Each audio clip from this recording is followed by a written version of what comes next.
Hello, everyone. Welcome back to Plotlines. I'm your host, Connor, and today we're picking up where we left off on our last Imperial idea episode. So we were talking about the ancient Imperial idea, and now I have Charles Coulombe himself, the author of Blessed Charles of Austria, a Holy Emperor and His Legacy, which we've been using sort of as our guide in this subject. So I wanted to have him on to discuss Christian imperial idea, because who else should we be discussing this if not the author of said book? Welcome back to the show, Charles. It's been a while. Thank you. Yeah, it's been a while. Too long. Great to be back. Great to see you again. Uh, Uh, the gosh, I think the last time I clapped eyes on it was the spring of 23. I think it was June or July. I think it June, was. July. I think it Yeah. was maybe early summer.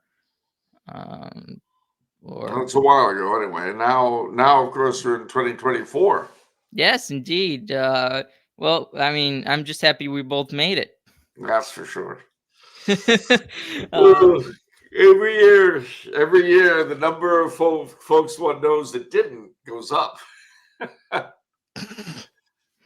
yeah. My Uh, my so, dad used but to say, life's like a game of 10 little Indians. You know, that one goes, then that one, then that one, then that, and then you. oh, another one bites the dust, I guess. So, so here we are now. You've been dealing with the classical idea or the pre-Christian, the pagan idea of empire. Is that right? We did sort of discuss a little bit Davidic and Solomon. But that wasn't our forte, so that was just we just kind of touched on that a little bit. So if you could enlighten us a little bit about sort of the Davidic kingship, Solomon, and as well as the kingship of Christ and how that uh, plays into empire, I would most appreciate it. Well, yeah, I think I can manage that. Basically, the the kingdom of Israel and the Davidic covenant and all that revolved around God's choice of one of his many peoples, one of the many peoples of the earth, to maintain the knowledge and practice of his true religion in its pure state. All the others were more or less corruptions, either for human error or demonic influence or whatever, from the original revelation given Adam and Eve, and then again renewed with Noah.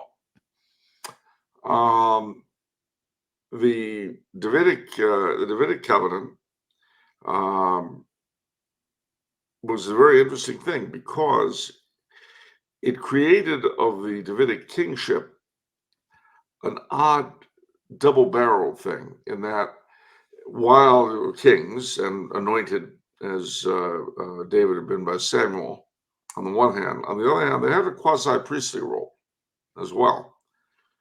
Uh, but more than that, it was from them and from the line of David that universal salvation would one day come.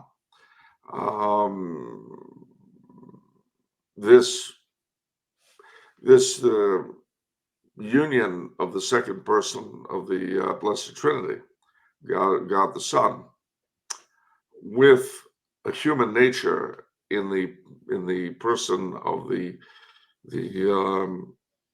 heir to the Davidic claims was, of course, Jesus Christ, true God, true man, perfect God, perfect man, like us in all things save sin. Everything the church and the creeds teach about him. Um, and so, on the one hand, he was our Savior, come to rescue us from the ruin of original sin and to give us a way out of the trap of being human, which trap meant a hard life before death and separation from God after death. Uh, what the church is called the limbo of the fathers. The bosom of Abraham was not heaven. None of the just who died before Christ came went to heaven because of their human nature. And then, of course, the unjust went to hell. So being a human being before the coming of Christ was not as much fun as you might think. So, but Christ did come. He arranged the church and sacraments as the way out for man from this terrible, terrible trap. The just of the Old Testament he liberated during the harrowing of hell after he died and before his resurrection. But the church and the sacraments, especially the Blessed Sacrament, the Eucharist, and the priesthood and all that, all those started the Last Supper and on Maundy Thursday and Good Friday, the crucifixion. And there was something else he did that's very important for our topic, and that is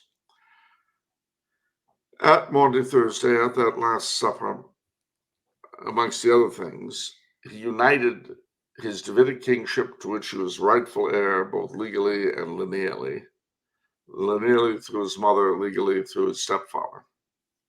He united that with the communio of the church, which he had just called into being. And the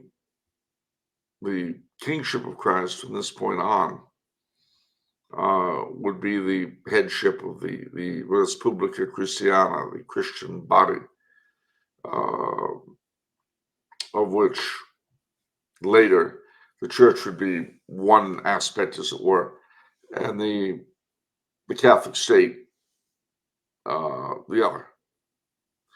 So this was like body and soul. Now, in the beginning, in the first few hundred years of the church's existence, this didn't have any real practical application because there was no Catholic state. We were illegal in virtually every country we existed in.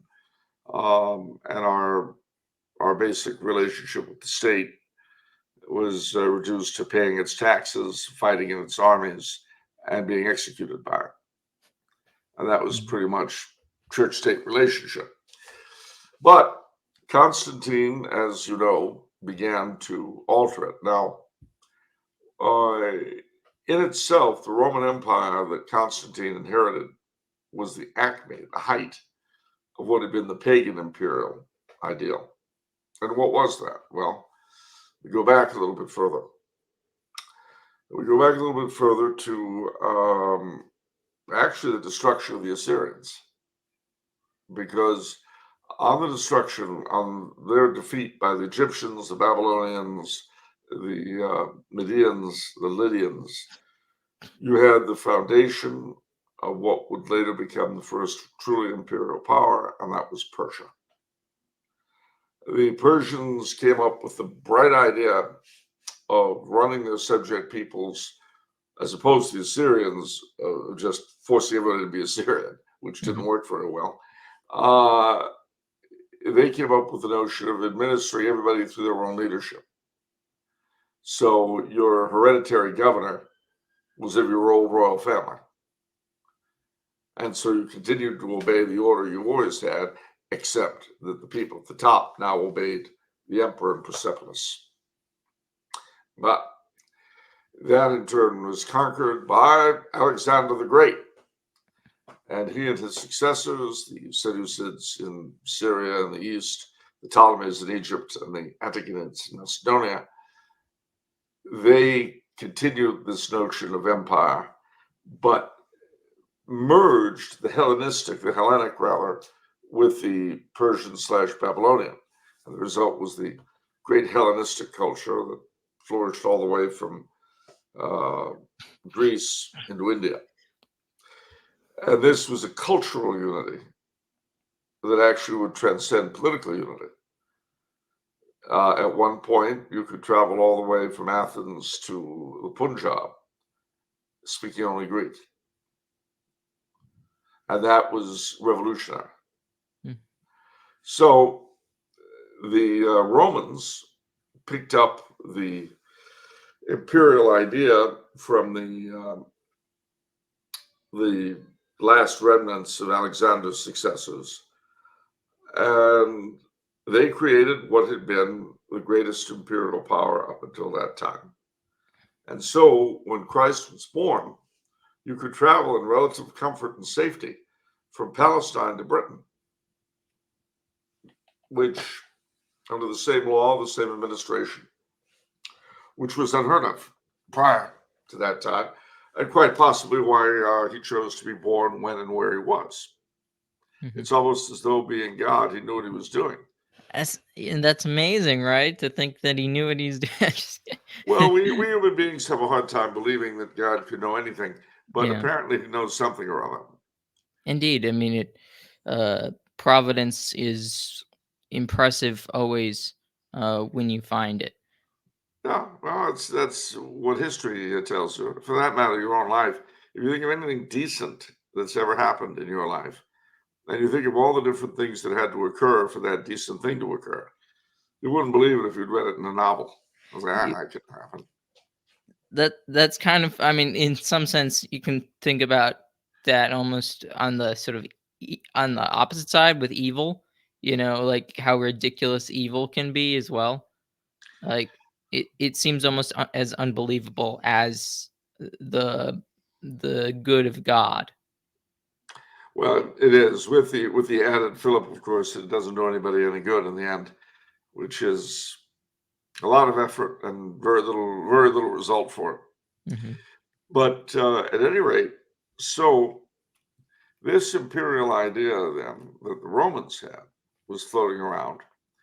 Now, in the year of our Lord 303 AD, a country converted en masse from king to commoners, Armenia. And over the next decade, Nubia, Georgia, Ethiopia all did the same. And then Constantine brought in the Edict of Milan. Now, Constantine only tolerated Catholicism, but he became Catholic himself and became, in a lot of ways, the pioneer of the Catholic Empire, the ingrafting of the notion of the Respublica Christiana born at the Last Supper onto the pre-existing imperial idea. But this would become what's the word I want? This would only become erected into law and become an effective thing in the Roman Empire in 380 AD with the Edict of Thessalonica of Theodosius the Great, which, oddly enough, his feast day in the Eastern Orthodox Church is today.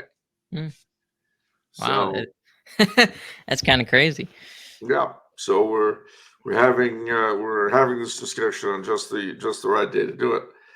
So by that edict, baptism became not just entry into the church, but also entry into Roman citizenship, and the empire became, as I say, one facet of the Respublica Christiana, the papacy being the other. Yeah, And and we come to this sort of universal idea of empire, the yeah, possibility of universality. And it seems to me that if you go back to sort of Solomon, when he well, first of all, Abraham was told that uh his family would be, or his people would be made a kingdom, would be given a kingdom, and that his fam or his people would bless the nations. His descendants would mm, bless the nations, and out of that came Christ, and that's of course what was being referred to.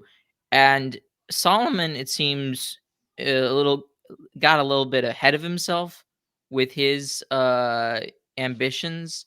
He fell victim uh to sort of well, I mean, he basically apostatized, would you yeah, say? yeah.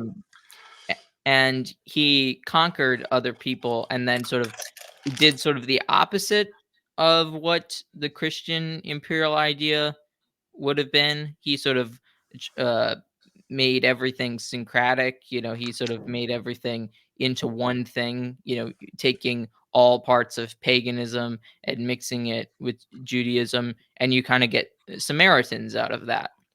Yeah, and he paved the way for the ruin of his son Rehoboam, who after he became king of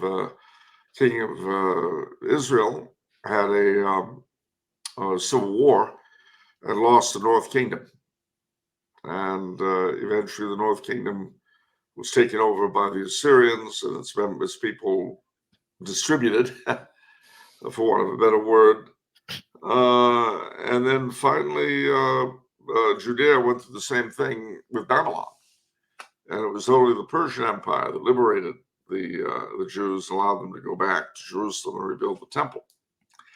So it was not a happy scene. But from Theodosius the Great, we get the idea of the especially Pope Gelasius I with the Gelasian canon to the emperor, which laid out the relationship between church and emperor, between pope and emperor, as being like the two swords. So that would remain the theory, anyway, of the Catholic state and of the Orthodox state, actually, after 1054. It would remain the theory until the Protestant revolt. And so, to be a full member of the body politic, you had to be a baptized Christian. Heretics, Jews, Muslims, pagans, etc., were not. They were outside the body politic. They might not necessarily be considered the enemy, depending on the period, but they were certainly not citizens. They were not full subjects of the thing. Now, the other thing that began happening after Theodosius's time were the barbarian invasions and the rise of the Franks, the Visigoths, the Ostrogoths, etc., on the Roman soil in the west. Eventually, these became kingdoms of their own, each of which had their own story of conversion to the faith, and that would later go on beyond the boundaries of the Roman Empire into Anglo-Saxon England, Germany, Scandinavia, Hungary, Poland, etc., the Slavic countries, Bulgaria, Russia, in the end. So all of these countries would have their own particular style in which they converted, usually involving the king. But there was also the idea that despite being independent kingdoms, they were nevertheless somehow part of the greater empire. Now, in 476 AD, when the last Roman emperor in the West was deposed, the man who deposed him, who was the general of his armies, sent the imperial diadem back to Constantinople. And he said, now we once again have only one emperor.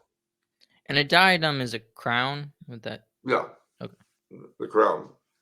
So that gets sent back, and now you've got the idea that there's only one emperor again. They'd gone to two emperors after Theodosius, because he had two sons, and one reigned in the east, one in the west. And from 389, 390 to 476, you had this duality of emperors. Nevertheless, the idea was that they still ruled over a single empire, whose boundaries, of course, were hard to determine. Well, after 476, the idea was you have only one emperor now, still one empire. The Franks are part of it. The Visigoths are part of it. But the emperor at Constantinople is the head cheese. The Anglo-Saxon kingdoms are part of it. Did the Eastern Emperor ever try and assert control over the West? Sure. As in being like saying, I'm the emperor and you supposedly say I am, you should do what I say. Well, in the 500s, Justinian was able to reconquer Italy from the Ostrogoths, southern Spain from the Visigoths, and North Africa from the Vandals. And so he was able to reassert practical control. But after he died, and in his codex, by the way, he regulates the relationship between the emperor and the Pope of Rome. But after he died, the Lombards invaded Italy, and they basically pushed the Byzantines into coastal cities, including Rome. And so the Pope was dependent for security on the Emperor of Constantinople. And this would be the case for another 200 years. But something wild and exciting happened, and that were the Muslims. And they conquered the Near East, Syria, the Holy Land, Egypt, pushed the Byzantines into Turkey. For a while, they had Cyprus, they had Crete. Then they were in 711, they moved into North Africa, and they took Tunisia, Morocco, and then into Spain. In 711, they went to Spain. By 720, they had crossed the Pyrenees, and they were defeated by the Franks at the Battle of Tours and pushed back. Well, that was the beginning of the 800-year-long Reconquista in Spain. But it also meant that it established the fact that the Byzantine emperor at Constantinople could no longer defend Rome. And so the popes turned to the Franks for protection, which they provided until finally, in the late 700s, the king of the Franks, Charlemagne, crossed into Italy, defeated the Lombards, and conquered them, and became king of the Franks and the Lombards. So at that juncture, Christmas Day 800, Pope St. Leo St. Leo III, as a sort of surprise move, crowned Charlemagne emperor. And so he was emperor in the West. I've heard some people just say that he was crowned king of the Romans. No, he was crowned emperor.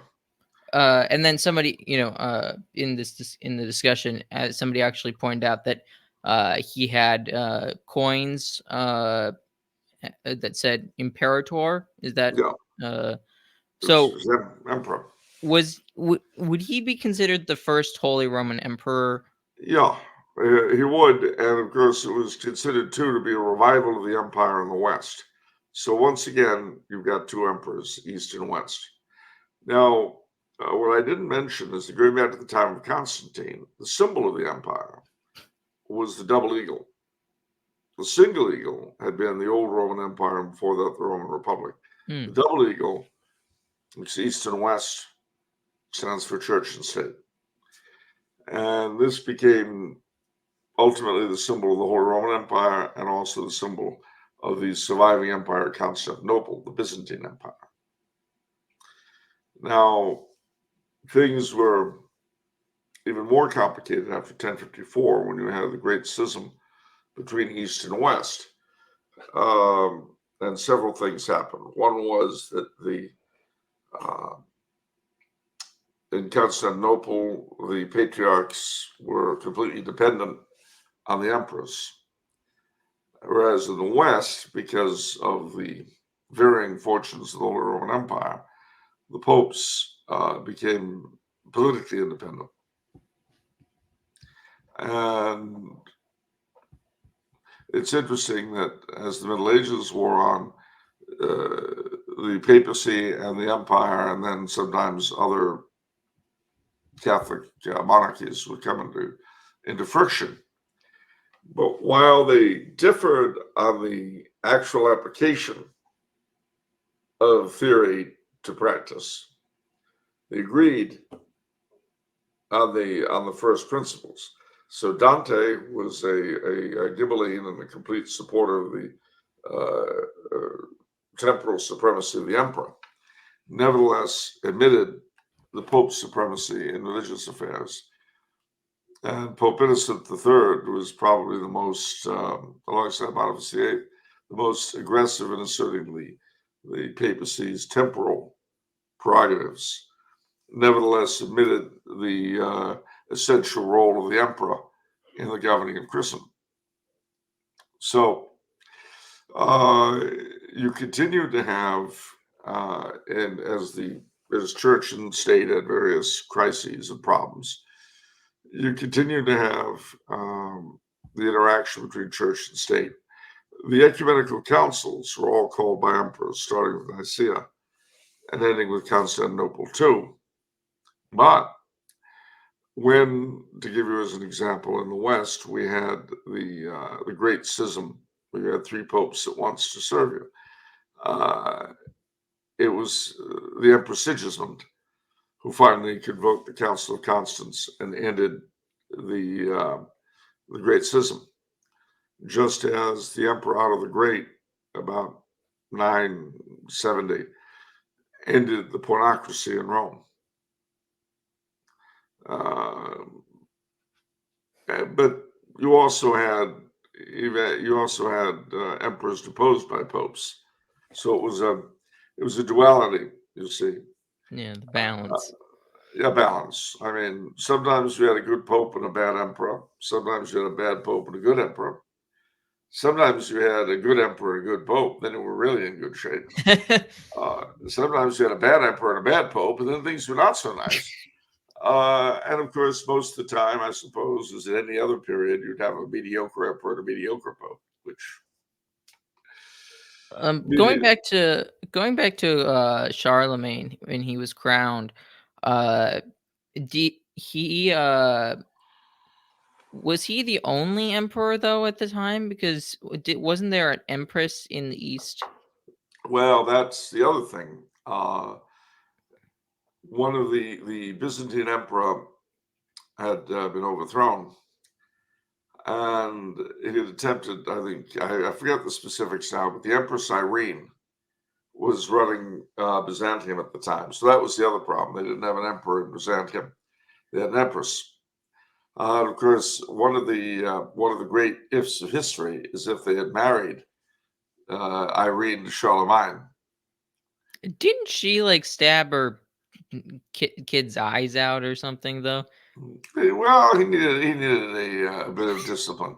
The kid was a little too pushy, a little obstreperous. She Wasn't was he not supposed to be a the emperor? follower. She wasn't a follower of Dr. Scott, of Dr. Spock at all. She believed What's in that? tough love. She believed in tough love. Actually, if I remember, her son was an iconoclast. And she was Irene is actually, believe it or not, canonized. Really? In the Eastern, I assume? Possibly with us too. Let me see if I know what I'm talking about, which would always be nice. I kind of don't think she's canonized with us at least, but that'd be a big surprise. I'm actually surprised that Theodosius is canonized only with the Orthodox and not even the Eastern Catholics. No, I really couldn't tell you the why. Yeah, the problem was that the reason that Irene did that with Leo the Fourth. Leo the Fourth was her husband. He was an iconoclast. Oh, it wasn't She her son? was yeah, she was an iconoclast. She herself was a iconodule. Um, and so as soon as her husband died, she took over and she began to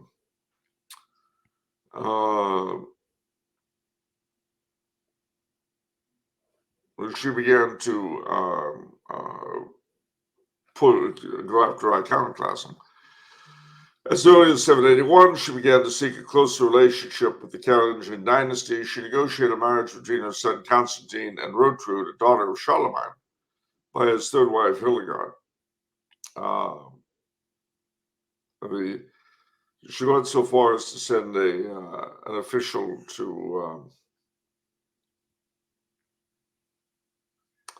to instruct the princess in Greek. Her So son. she didn't stab her son's eyes out. That's what No. I'm. Okay, good. Okay, well, good. That was in my head. I don't know why it was. Because I was like, yeah, that wouldn't have been a fun marriage. Well, here we go. Irene's zeal in restoring the icons and monasteries made Theodore the Studite praise her as a saint. She is listed in some Byzantine Catholic and Eastern Orthodox sources as a saint commemorated on 7 August, but her name is not found on the Maneon. So there you go. So not totally, but sort of. Sort of, kind of, maybe in a way, as it were. Is that a thing with? Do you find that a lot in the Orthodox and even some Catholic stuff? Yeah, Sort of, yeah. kind. It's there's a reconciliation with Charlemagne. The Did she recognize him as emperor? Yes. Okay. So she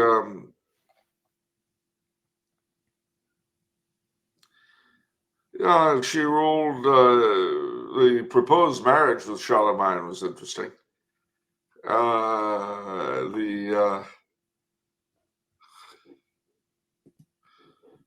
In Constantinople, the event was seen as a provocation, that is, the crowning. From the Byzantine point of view, there cannot be two emperors. In the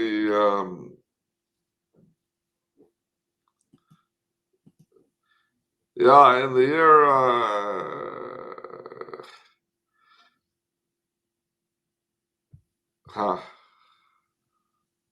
it's interesting. They talk about it never happened, but they did talk about the possibility of a marriage between the two.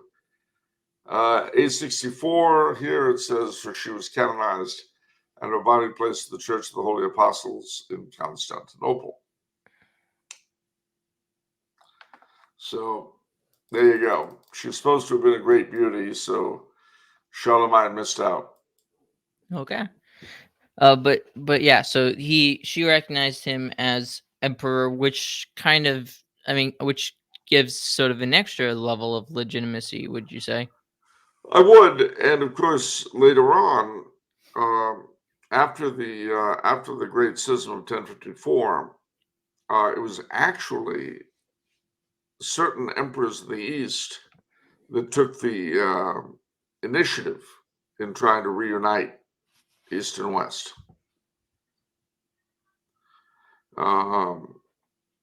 And that the Council of Lyon in 1274, and most notably the Council of Florence in 1434, which was the most successful.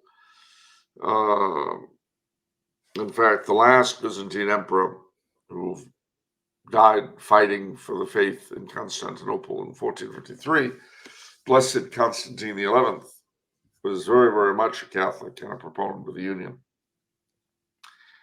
Interestingly enough, his niece, Irene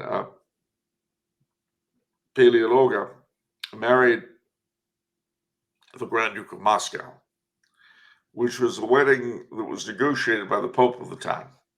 And it was on the basis of that wedding that the Grand Dukes of Moscow began calling themselves Tsars and claiming to be the successors of the Byzantine emperors, in the way that the Holy Roman emperors claimed to be the successors of the Western Roman Empire. What do you make of sort of the Third Rome, or sort of the Well, the first Rome fell to the barbarians, the second Rome to the Turks. Moscow is the third Rome, and there will not be a fourth. Well, what about Vienna? Well, see, that's the thing. The Russian Empire's connection to the Byzantine Empire is a bit tenuous. The Austro-Hungarian Empire's connection to the Holy Roman Empire is also somewhat tenuous, in that the last Holy Roman Emperor was the first Austrian Emperor, and he created the Austrian Empire so that he could retain an imperial title after getting rid of the Holy Roman. It takes a little bit of explanation. Basically, but let's go back considerably, though, to the Protestant revolt, which is a very, very important event, both in the history of the empire and in the history of the West. Because although, as we saw with Florence and Lyon and all that, from time to time, the East would come back into union with the West, and they were, you might say, sociologically very, very similar. The Protestant revolt did something very different, in that in those countries where it triumphed, Northern Europe, Scandinavia, the British Isles, whatever heresy became the state church assumed the rights of the church in that country. So, for instance, when you look at the Church of England today, or the Church of Sweden, the Church of Denmark, etc., their position in society and political life and so forth is a remnant, a dried out husk of the role that the Catholic Church played in England and Denmark and Sweden. To this day, for instance, in the House of Lords in England, you have some of the Anglican bishops, the two archbishops and the senior bishops of the CMA. Well, that's because there were Catholic bishops in the House of Lords prior to the Protestant revolt, and certain abbots as well. Obviously, when the monasteries were suppressed, the abbots went, but the bishops stayed, only now they're Anglican.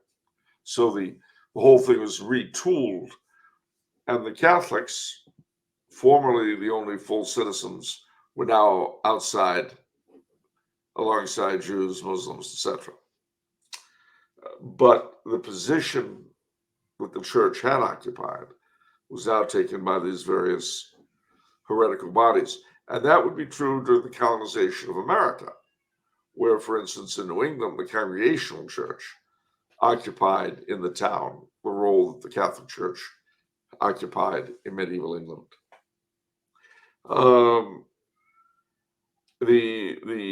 But that too affected the history of the world, because long about the time of the Protestant revolt, you had Europe's expansion overseas.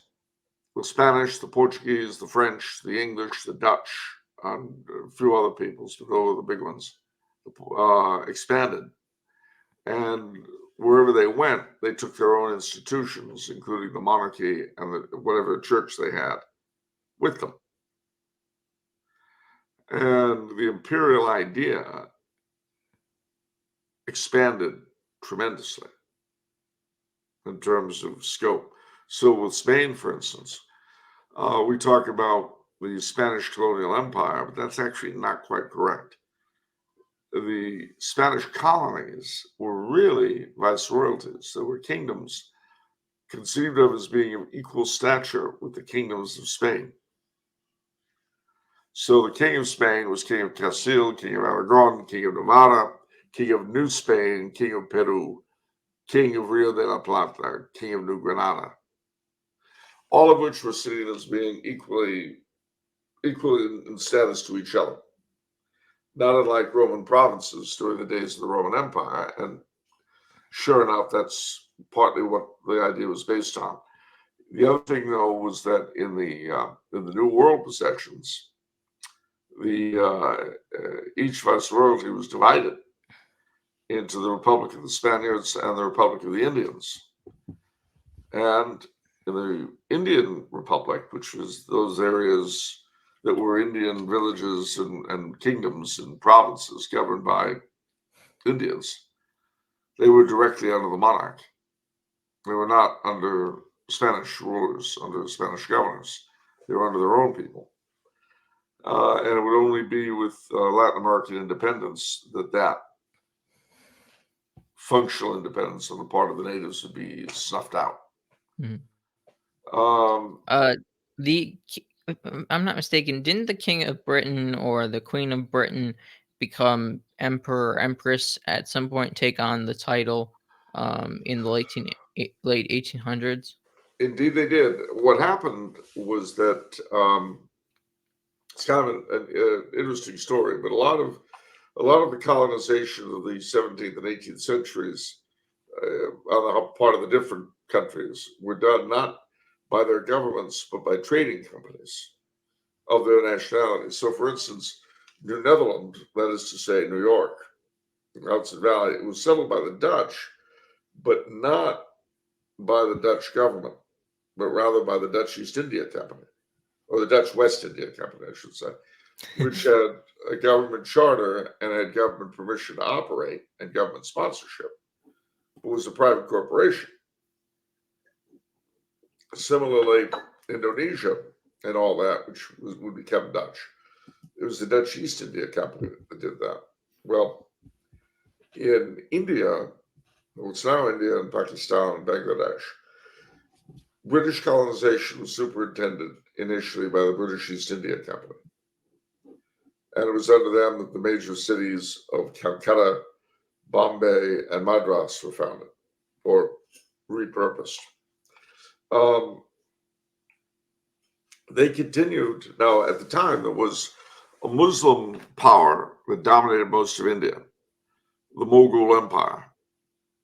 Now, the Mughal emperors slowly but surely came under British influence until by 1800, the Mughal emperor basically was a puppet, and the British East India Company ruled his domains. But there was a lot of India that was under its own Maharajas and whatnot. And they were sort of feudal states to the Mughal emperor. Well, in 1857, they had what was called the Great Sepoy Revolt, where the native troops of the East India Company Army revolted. And they basically forced the Mughal emperor to join them, who was an old man who would rather write Persian poetry than do this kind of stuff. But nevertheless, that's what happened. So the revolt was very bitter, very nasty, and it was suppressed. But when that happened, the British government decided the East India Company aren't any good at what they're doing. We'll take over direct control of British India now, which they did. And the Mughal Empire was abolished. Now, that was in 1857. 10 years later, Benjamin Disraeli, in order to solidify British rule in India, came up with the bright idea of inventing the Empire of India. And the Empress would be Queen Victoria. And so the Empire of India consists of two parts: British India, that was directly under the British, and then the princely states that were under their own Maharajas in a feudal relationship with the British. And then you had a viceroy sitting first in Calcutta and then New Delhi, who represented the Empress. And then in 1901, she dies, and Edward VII becomes the King of Great Britain, Emperor of India. Mm. And so from that time until 1947, the full title was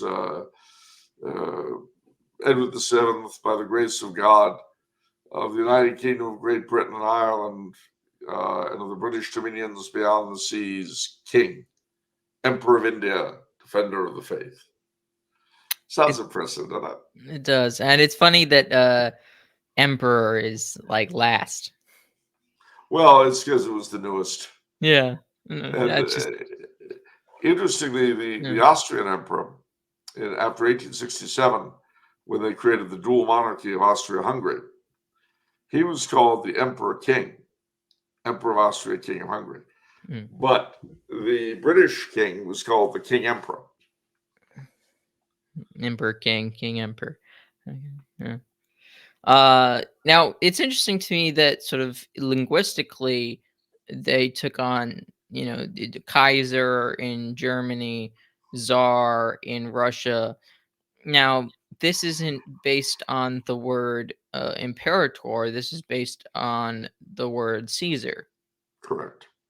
And I have a theory about it, and I want to know what you think about it.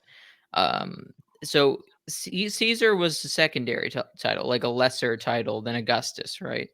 Yeah.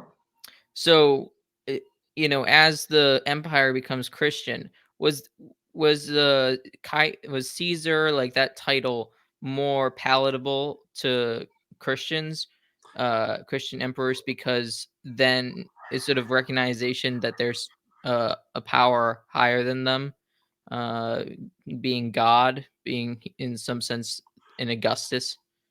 Well, actually, I think it's a little more mundane than that. Okay. It was because Julius Caesar was considered a heroic figure, Okay. and as in some sense the founder of the Roman Empire. Now he wasn't really; you'd have to say his nephew, uh, Caesar Augustus, was actually the founder of the empire, but Julius Caesar really captured people's imaginations. Uh, they used to say that there were nine worthies: three pagan, three Jewish, three Christian.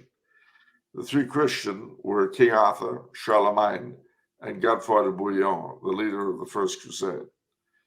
The three Jews were Joshua, David, and Judas Maccabeus, the three great Jewish warriors. The three pagan worthies were Hector of Troy, Alexander the Great, and, you guessed it, Caesar. Julius Caesar. Yeah.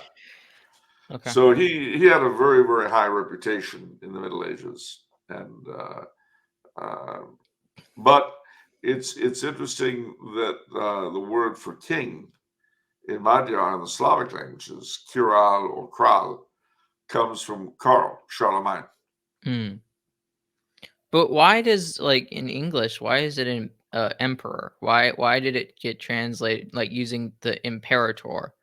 Because in does that's not used in or imperator didn't come down through, like, the other languages. Did it? Yeah, sure. It came out of the Romance languages. Imperator, empereur in French, Okay. imperador in Spanish, imperator in Italian. Okay, so the Romance languages took that on as the title, and then but Caesar went to the non-Romance languages. Yeah, the non-Romance languages, Interesting. um, except English, which is almost an honorary Romance language, thanks to the civilizing mission of 1066. Yes, I know you have a fondness for French uh takeovers. Well, somebody has to do it. I think Tolkien and you would have had an interesting conversation.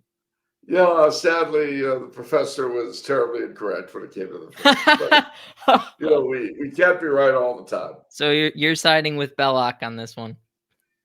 Well, the alternative would be self-hatred, which is unhealthy. Did Belloc get the French Revolution wrong, though? Yeah, you sure did. And you Why? got to well, because I'm glad you asked that question. It's because he was related to Danton.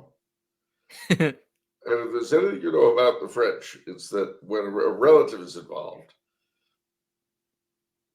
good sense goes right out the window. Does that mean you had good relatives? I like to think so. You But did you not have Revolutionary War ancestors because of oh French no, Canada? no, no. The French Canadians.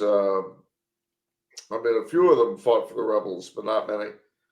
And those who did were excommunicated, and literally.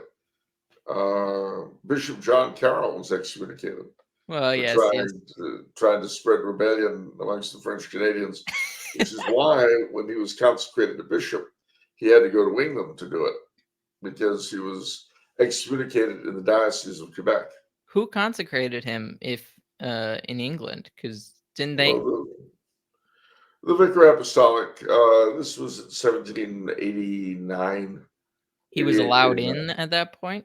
Oh, yeah, yeah. Okay. The peace treaty was signed in 1783, and almost at the beginning, there was no problem. I mean, the very famous scene of John Adams as our first ambassador being received by George III. George III saying, I was the last man to want to give up control of the colonies. But now that what's done is done, I'll be the first to greet you in friendship. I was thinking more Catholics, not Americans necessarily. Like the fact that the Vicar Apostolic was allowed. When did he become allowed in England once again? Oh, well, illegal, 1778.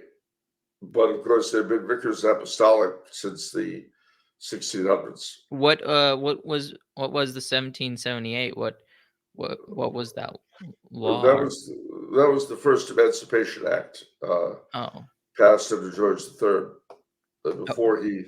Before the French got into the Revolution and soured him on the idea of Catholic emancipation, which he had been in favor of prior to that time.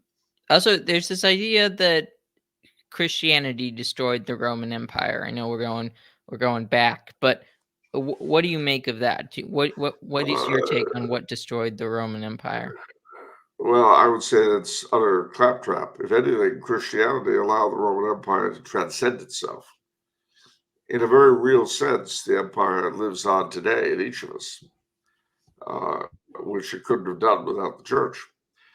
We didn't deal with the end of the whole Roman Empire, but it's kind of an interesting, if somewhat embarrassing thing. The whole Roman Empire, the idea was really damaged severely by the Protestant revolt.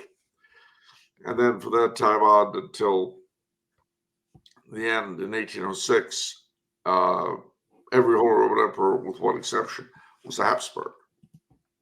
So they would continue to have the elections in Frankfurt, and then they would be crowned king of the Romans, initially in Aachen and then in Frankfurt. And they did this reign after reign, but then you had the French Revolution, and then you had the rise of Napoleon. And Napoleon decided that he would be the successor of Charlemagne and would unite Europe. And in 1805, he proclaimed himself Emperor of the French, 1804. Well, the writing was kind of on the wall that he would like to be Holy Roman Emperor. So in 1805, Francis II, the Holy Roman Emperor, declared himself Emperor of Austria. He kept the title Holy Roman Emperor, but now he had the second imperial title. And then in 1806, he abdicated the throne of the Holy Roman Empire and declared the empire dissolved. Now, he obviously did that to keep Napoleon from getting his hands on the title.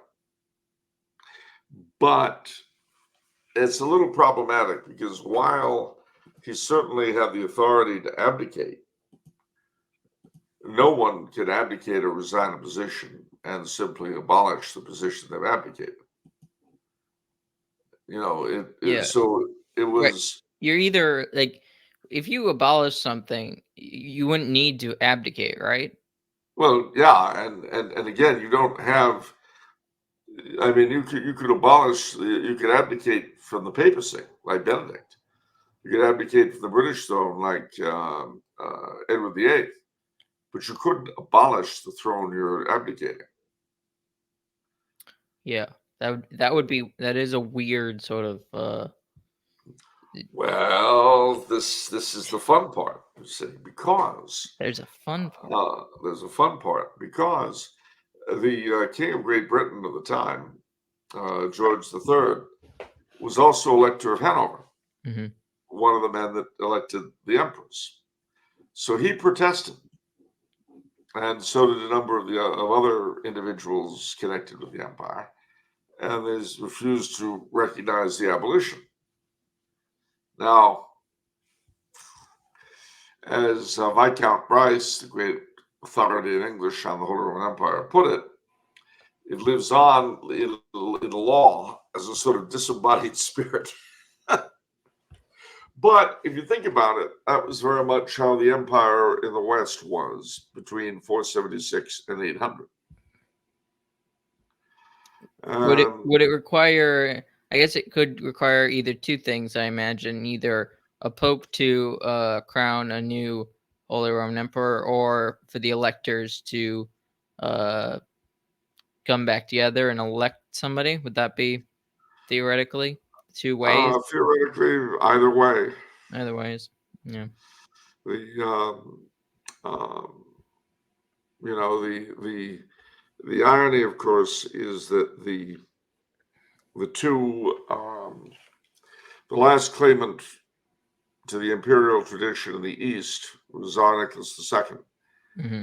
He was murdered in 1918, the same year that the last claimant to the imperial tradition in the West was pushed off the throne, and that being Blessed Emperor Karl. Mm-hmm. So the double eagle, both East and West, went into abeyance. But at the same time, of course, starting with the French Revolution and different times, different places, the whole notion of the Catholic state was the Catholic monarchy was more or less destroyed until probably today. You could say that there are really only three of them: Liechtenstein, Monaco, and the Holy See, the Vatican. Not Spain. No. Yeah. No, Spain has a king who's a Catholic, but it's not a Catholic monarchy in the old sense. And of course, remember that in Spain, in France, in Portugal, Italy, and Germany, through the course of the 19th century, you had the fight between Catholic monarchy and liberal monarchy. And in every case, liberal monarchy prevailed. Indeed. Now, when Franco died and gave or basically set the path for a Spanish king to return, the king was just happened to be that he picked a very liberal one. Am I correct about that? Yeah, he was the grandson of the king that Franco had sworn to serve when he joined the army, Alfonso XIII. And Alfonso XIII's second son and heir was Don Juan, who was very liberal, and Franco had no use for him. So the Carlist heir was the main line of the Carlists died out, and Javier of Bourbon Parma basically took on the job. And for a while, Franco sort of played this game because the Carlists played a big part in the Spanish Civil War in securing Franco's victory. Mm-hmm. So for a while, he played this dual game as to, he said, Spain's a kingdom, but I'll decide who's going to inherit. And in the end, he chose Juan Carlos, thinking that since he had a big part in training him up, Juan Carlos would remain true to Franco's vision. But that became apparent as soon as Franco was dead that this was not going to be. What was the process of sort of that like like why wasn't there a coronation? Why wasn't there like a lot of these things that a Catholic monarchy would normally have? Well, Spain actually had not had a monarchy since Isabella. There had not been that they ceased to have coronations in Spain. Okay. But which Isabella? Sorry. Isabella. Sorry, you cut out. What is Sorry, Christopher Columbus's Isabella. Oh, they didn't end one. Well, that wouldn't even be Spain. Wouldn't that have been Castile, yeah. Castile? Oh, Because remember, Spain as we know it came about through the marriage of Ferdinand and Isabella. Both of them, one had been crowned king of Aragon, one had been crowned queen of Castile. But there was no coronation for the kings of Spain as such. okay. But why wouldn't they have had the uh, coronations of Castile or Aragon at the time? Well, they just didn't. But my presumption is that when Ferdinand died, his grandson Charles V, the Holy Roman Emperor, became emperor, and he already, had the imperial coronation, the coronation in Aachen, the Yeah. coronation in Milan. So I think he was probably a little tired of coronations. So you would need you basically need a revival of stuff like that if Spain Yeah, ever returned to a Catholic monarchy. you need a revival, and of course, it's something that after several centuries is sort of alien to the Spanish tradition. Hmm. Um, but the real fight between the liberal and the Catholic monarchists in Spain were the Carlist Wars of the 19th century. Um, and that the final defeat of the Carlists in 1873 meant that Spain was on the road it's been on ever since. Um, the Carlists, as I say, remained a large body, and they they remained a large body, and they became a key part of the. They became a key part of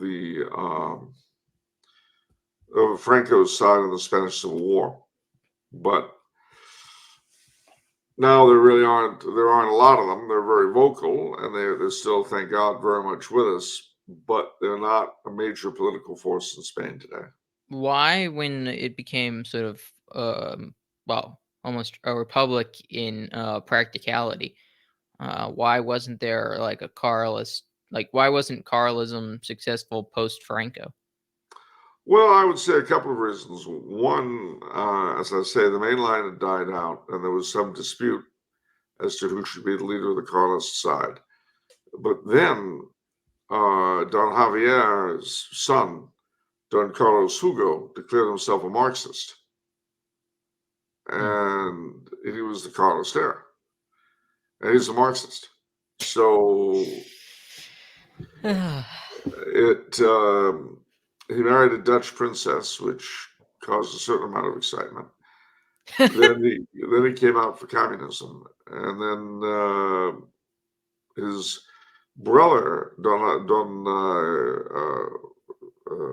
Sisto, Enrique Sisto rather, is the head of the non-socialist Carlists today, not the Carlista Party, which are the adherents of Don Carlos Hugo, but the Comunión Tradicionalista, as it's called. But they're, you know, so you had all these issues arise. Plus, you got to bear in mind the part of the problem too was the church, because after Vatican II, the church hierarchy were no longer interested in the Catholic confessional state, but in collaborating with not just Catholics, but people of all sorts, of goodwill and of none, in joining together to create a more just society in which everybody would be wonderful or something. And we became wonderful, didn't we, Charles?